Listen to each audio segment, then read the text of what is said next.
The end began long before the silence fell, a silence heavy with the unspoken truth of a 6-year love that had decayed into a meticulously concealed betrayal, festering for nearly 2 of those years. That quiet wasn't peaceful. It was the deceptive stillness before a storm rips through everything.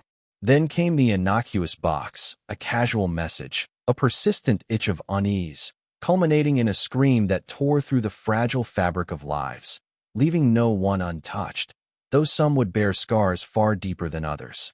Sometimes, the most profound mistakes were the comforting guise of love for so long that recognition becomes impossible.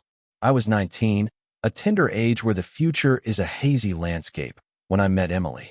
She possessed an uncanny ability to see straight through me, to map out my desires before I even knew them myself. She knew the precise words to coax a laugh, the exact moment for comfortable silence. Beautiful, yes, and utterly captivating. But the true danger lay in her effortless conviction. The initial years unfolded like a dream, a montage of sun-drenched streets and intertwined hands. Now, those memories feel like a brutal punch to the gut, the realization dawning that the 6 years I cherished as love were nothing more than a carefully orchestrated tragedy, a man unknowingly trapped in a script of deceit. In our 3rd year, life pulled us in different directions. College took me to another city, while she returned to her family across the state. Long distance won't break us, she declared, and I, foolishly, desperately, wanted to believe her. Perhaps I believed for her, because looking back, I was the only one who truly lived that belief. Weeks bled into months, each weekend a pilgrimage I made to bridge the distance. I was always the one closing the miles, her excuses a litany of familial obligations and academic pressures. My mother's unwell, exams looming, a friend's birthday. I swallowed them all, each time gazing into her eyes, the love I felt blinding me to the cracks forming in the facade. Until that night, a casual drink with Chris, a mutual friend, turned sideways when the alcohol loosened his tongue. "Dude," he slurred, completely unfiltered. "How do you still put up with Emily?" The question landed like a physical blow. I froze. "What do you mean?" His words caught in his throat, but the seed of doubt had already been planted, a tiny tendril of poison taking root. The next morning, a cold dread settled in my stomach, transforming me into an amateur detective. I did something I hadn't in years. I started digging. Social media became my hunting ground, each profile a potential clue. And there he was, John. Photos, repeated over months, in the same corner of the same cafe, the same day of the week, the same outfit, the same background. A life unfolding that I wasn't a part of, a world away in my own city. My chest tightened, hands trembling, heart pounding not with heartbreak, but with the sickening realization of my own naivety. 2.5 years. She'd been living a double life for 2.5 years, and I'd been too blinded by love to see it. I didn't call, didn't text. I even deleted her number, a futile attempt to sever the connection. But the emptiness I expected never came. Instead, a suffocating pressure built within me, like a pot on the verge of boiling over. And for the first time, the word revenge whispered through my mind, a dark and seductive promise. Months drifted by, each day a step further away from Emily, yet her presence lingered, a ghostly residue in my apartment. One day, while packing for a move, I discovered a box tucked away under the bed. I pulled it out, a knot forming in my stomach. Inside, her toys. The kind you whisper about in the dark, the kind that would bring a blush to even the most jaded cheek. Belts, chains, a pair of handcuffs, a whip, and then that thing. Big, black, undeniably unforgettable. The moment I saw it, a memory flashed, her looking me in the eye, a picture of innocent devotion, whispering, "I'm only yours," while those very items lay hidden. Had she whispered the same words to John during their long nights? The thought was a spark igniting a wildfire. This wouldn't be just another breakup story. This would be the tale of a fraud, and while she might have thought she was writing her own ending, I would be the one holding the pen. One night, fueled by too much cheap wine, I confided in Jenna, a friend who had always seen through Emily's carefully constructed charm. "I told you," she said, her voice laced with a weary knowing, "but you didn't want to listen." And then, a wicked idea took root, so deliciously dark that even the devil might have offered a nod of approval. The next day, I carefully packaged the box, addressed it to Emily's parents, and added a note. Dear Mr. and Mrs. Thompson, your daughter, Emily, seems to have left some of her belongings behind at my old apartment. I haven't been able to reach her, but perhaps you can. These items seem quite special to her, especially the whip and the large black one, which I gather are her favorites. I'm sure she and her new boyfriend, John, will miss them during their long nights together. Regards. I signed my name and sent it, a strange sense of quiet satisfaction settling within me. I didn't fully comprehend the magnitude of what I'd done until a few days later when a message from Emily's dad appeared on my phone. We're so sorry for what happened. We had no idea about any of this. As far as we're concerned, the matter is closed. You won't be hearing from us again. Then, a Facebook message from another friend brought an update. Emily was no longer living at home. Kicked out. Her parents had cut her off. No more college tuition, no more contact. And John, he hadn't taken her in. Apparently, his apartment had no room for a suddenly homeless ex-girlfriend. Emily was now desperately posting on Facebook, searching for a roommate. That was the moment the boiling pot inside me finally cooled, the pressure releasing in a silent, profound way. No shouting, no fists, no insults. I had simply, methodically, shattered her world. But this was only the prelude, the first act in a longer, more toxic drama. Because I hadn't yet met the woman who would deliver the most devastating betrayal of my life. Emily's carefully constructed world had crumbled in a matter of weeks. Yet, the memory of lifting the lid of that box, the visceral satisfaction of it, still lingered. It felt as if I had gathered all the filth of the past, stuffed it into that cardboard container, and slammed the lid shut with a triumphant smile. But the strange truth was, revenge hadn't brought the peace I'd craved. While I was still navigating the wreckage of my past, a new nightmare was silently creeping towards me, and once again, I was blissfully unaware. Her name was Sarah. I met her after the dust from Emily's implosion had begun to settle. In the beginning, she was everything Emily wasn't.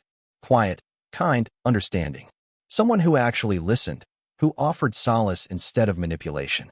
She cried with me, laughed with me, a balm to my wounded soul. But here's the unsettling echo.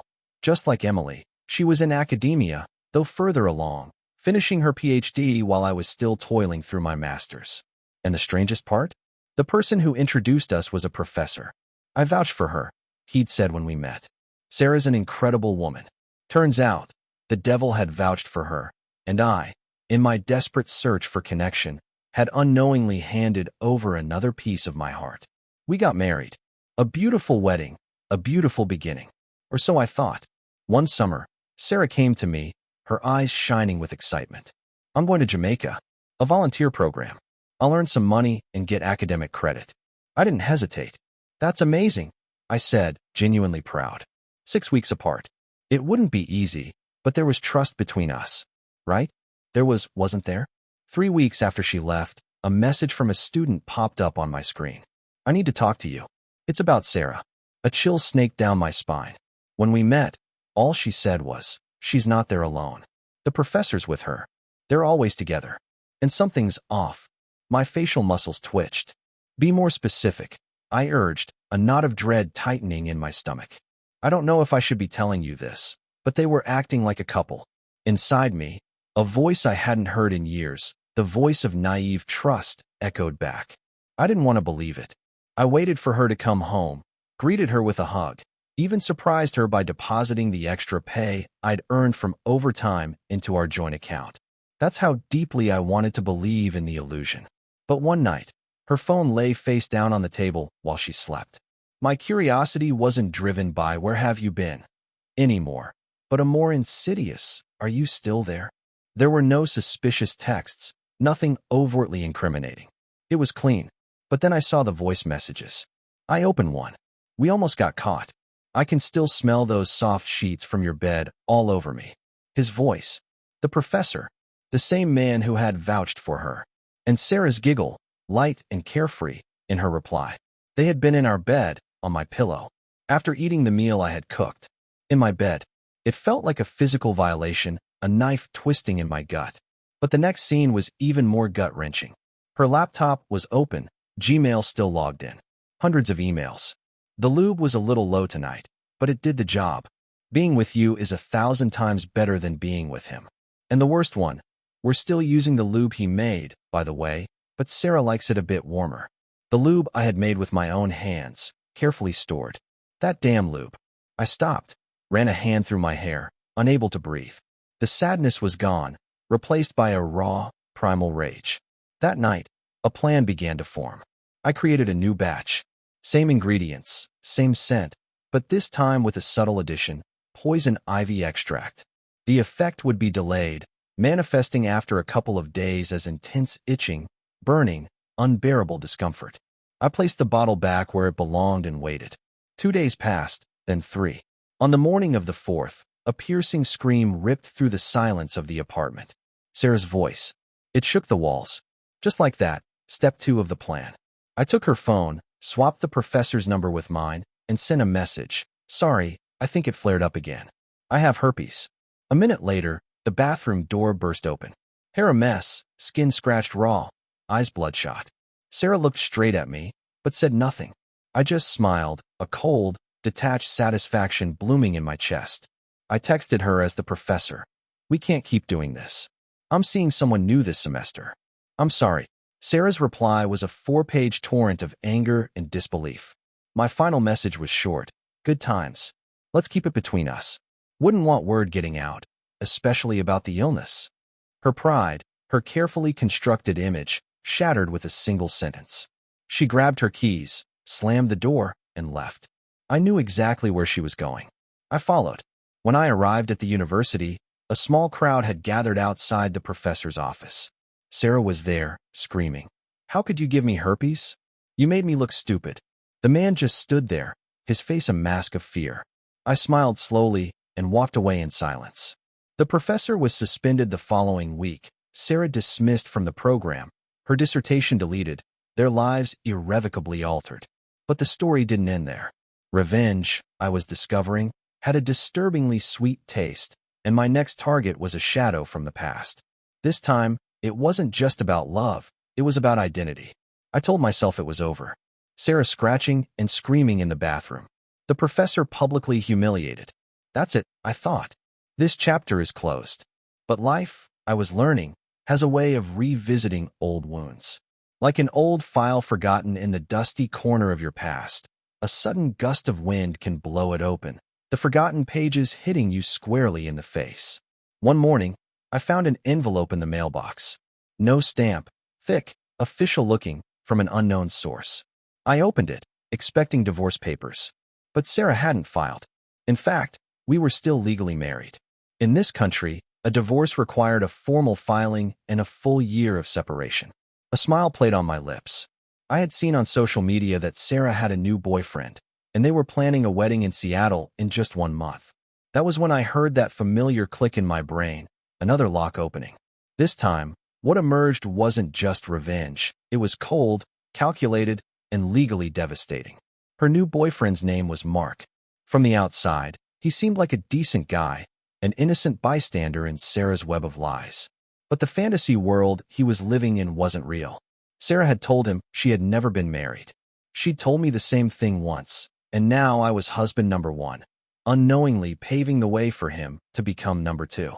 And that, I realized, was a crime. I found Mark on Facebook. No lengthy message, just 3 files. Our marriage license, a photo of us signing the wedding papers, and a black and white video of us exchanging vows.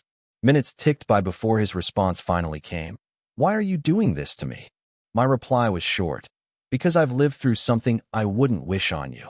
Half an hour later, my phone rang. Unknown number. I picked up, put it on speaker. My new girlfriend sat beside me, sipping her coffee, oblivious to the drama about to unfold. The voice on the other end was Sarah's, but this was a different Sarah. Crying, sobbing, struggling to form words. You ruined everything. I lost the love of my life. I can't forgive you.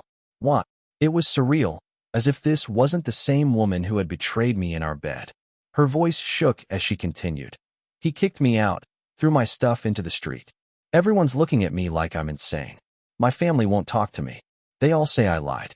They don't trust me anymore. My girlfriend took a sip of her coffee. Speaker's still on, right? I nodded.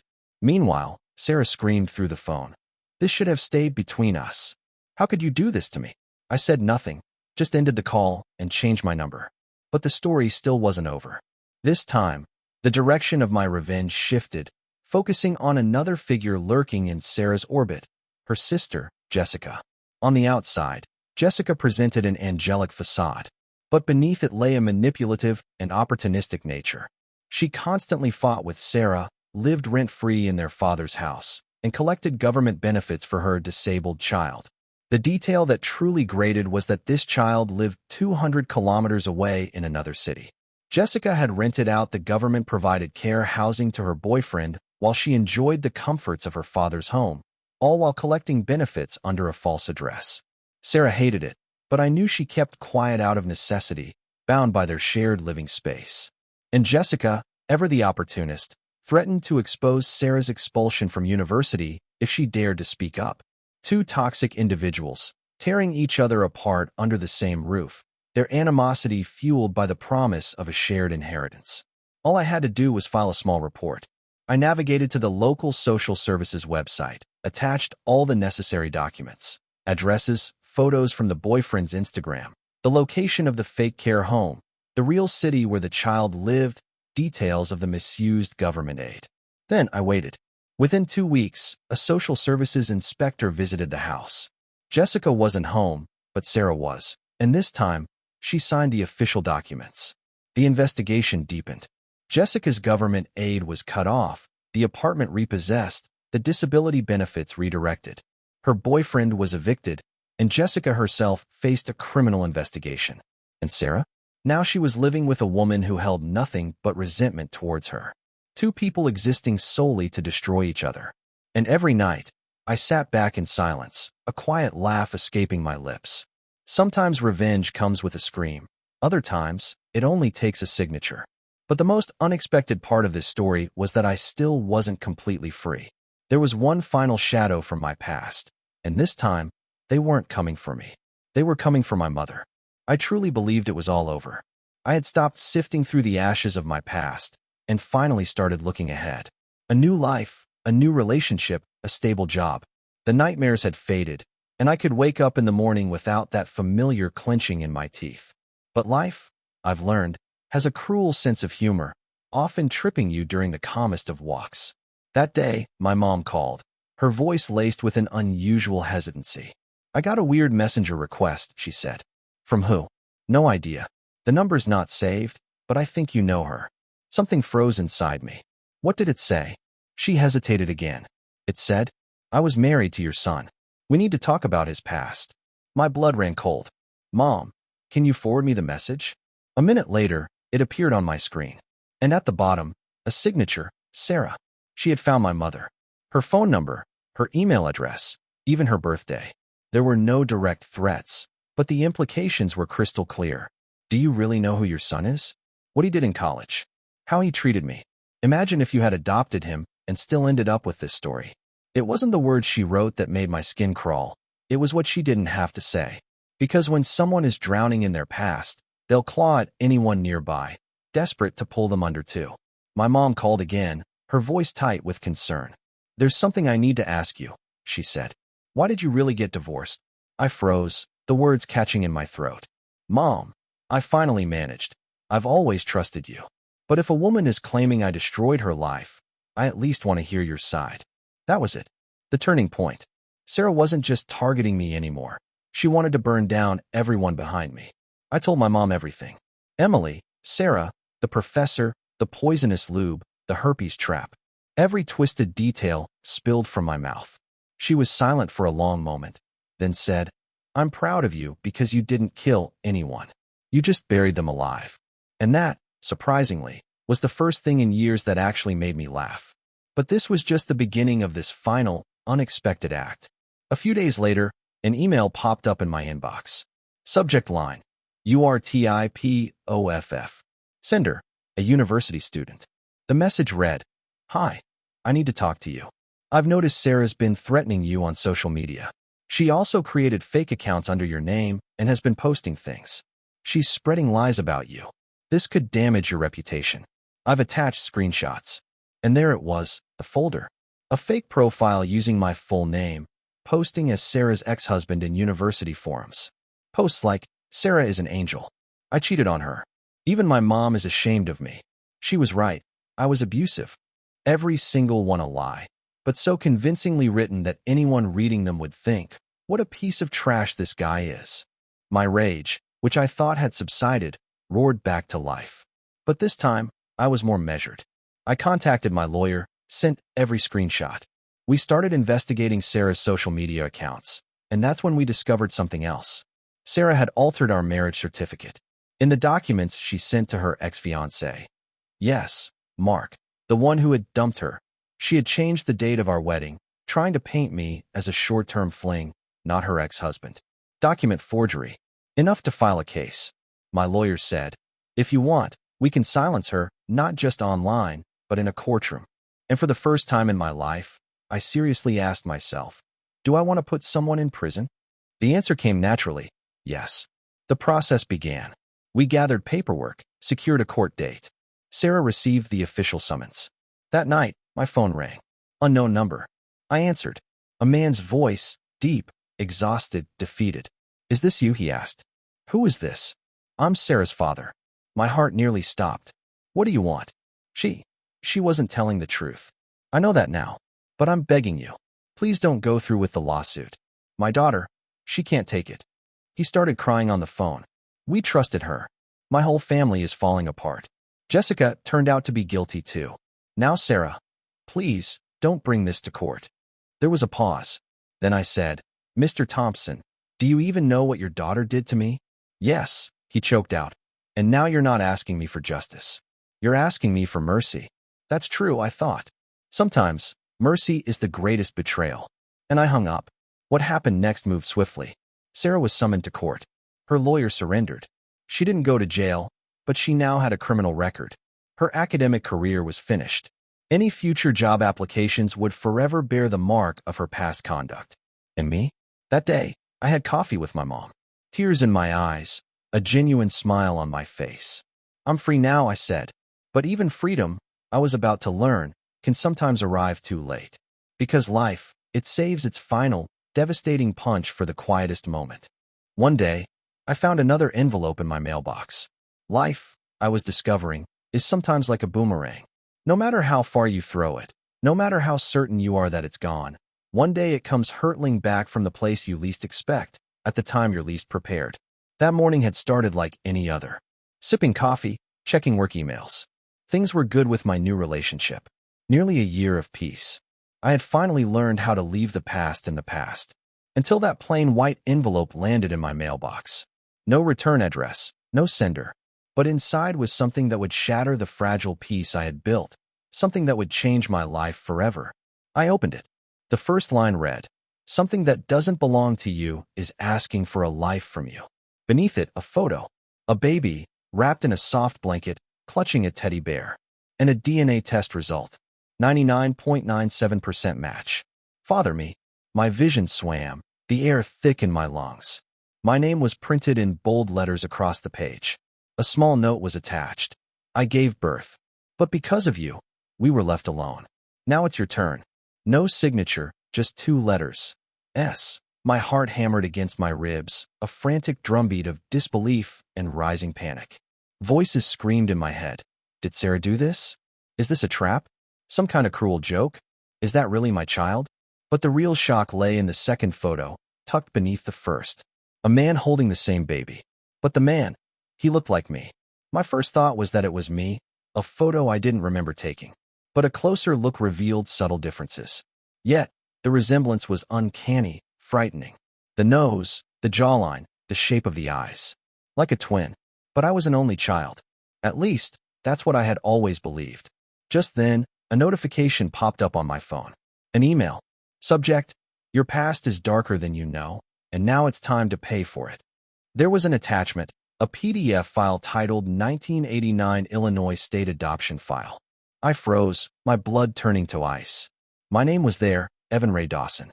But another name was listed too, Ethan Ray Dawson. Twin brother. Marked as stillborn. But further down, another note, scrawled in black ink, adopted out. The stillborn designation was crossed out. Another email arrived, a video file. I opened it, my hands shaking so violently I could barely control the mouse. Surveillance footage. Sarah inside a birth clinic, standing next to that man. My twin. They were holding a baby.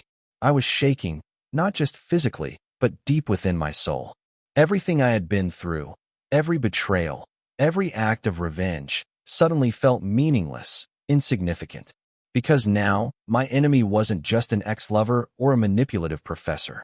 My enemy shared my blood. The next day, I confronted my mom. One question: did I have a twin brother? She broke down, the truth pouring out in a torrent of tears and fragmented sentences. Yeah, but they never told us he was alive. They said he didn't make it. We thought we lost him in the hospital, but they took you to another state. You grew up there, and him, they gave him to another family. So all this time, everything, the revenge, the loss, the rage, it had all been built on a foundation of a false identity, a missing piece of my own history. Sarah hadn't met me first. She'd met him. But his life, apparently, was a dark one too. Sarah had confused us, her twisted perception blurring the lines between two identical faces. That child, most likely it was his.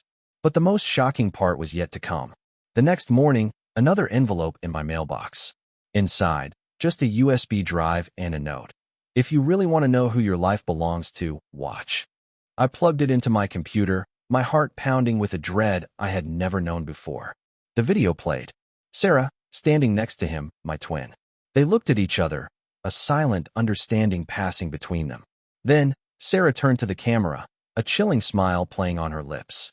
Now the real plan begins, she said, her voice cold and calculating. Because this man isn't Evan. This man is Ethan, and he's going to live your life now. The footage froze. In the final frame, my twin stepped closer to the camera, his eyes locking with mine, and whispered, "You took what was mine. Now I'm going to take what's yours."